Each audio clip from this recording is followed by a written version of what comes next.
Hey guys, welcome to I new blog. So guys, আজকে চলে এসেছিলাম কুমারটুলিতে, কলকাতার সেই জায়গা যেখানে দুর্গা প্রতিমা গড়ার কাজ হয়। প্রতি বছর মহালয়ার আগে থেকেই এখানে ভরে ওঠে রং, মাটি আর শিল্পকলার গন্ধে।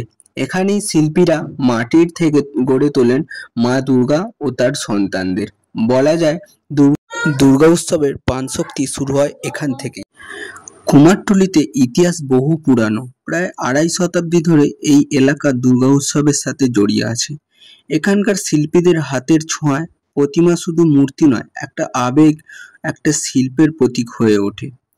এখানে সকাল থেকে রাত অবধি ব্যস্ততা লেগেই থাকে।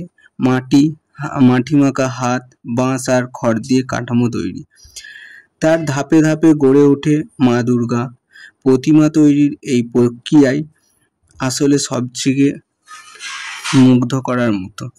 সবচেয়ে আশ্চর্যের ব্যাপার হলো এখানকার অনেক শিল্পী বছরের পর বছর ধরে একই কাজ করে যাচ্ছেন। প্রজন্ম থেকে প্রজন্ম এই শিল্পকলা বয়ে চলেছে। শুধু কলকাতায় নয়, বিভিন্ন প্রান্তে, এমনকি বিদেশেও প্রতিমা যায় এখান থেকে।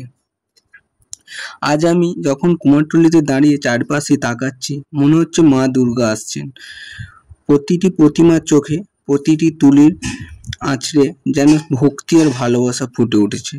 কুমারটুলিতে শুধু প্রতিমা গড়ার জায়গা নয়, এটা এক ঐতিহ্য, এক শিল্পপল্লী, এক ভক্তির উৎস। তাই দুর্গাপুজোর আগে কুমারটুলি এই ঝলক না দেখলে যেন উৎসবে অসম্পূর্ণ থেকে যায়। সো গাইস, আশা করি এই আমার ছোট্ট ভ্রমণ আপনাদের ভালো লেগেছে। মা আসছেন, সবাইকে জানাই দুর্গা উৎসবের অগ্রিম শুভেচ্ছা। জয় মা দুর্গা।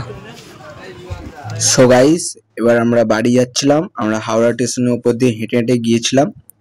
ওখান থেকে হাওড়া স্টেশনের নিচে দিয়ে বড়বাজারের ওপর দিয়ে আমরা ট্রেনে করে গিয়েছিলাম শোভাবাজার, আর ওখান থেকেই কুমারটুলি। সো গাইস, সন্ধ্যা হয়ে গেছে। এবার আমরা হাওড়া স্টেশনের উপর দিয়ে হেঁটে হেঁটে যাচ্ছিলাম, কারণ ওইটুকুনির জন্য আমরা আর গাড়ি নিলাম না। আর তারপর যাবো আমরা ট্রেনে করে Tarakeswar. So guys, good night. ভিডিওটি ভালো লেগে থাকলে অবশ্যই লাইক, কমেন্ট অ্যান্ড সাবস্ক্রাইব করে দিও।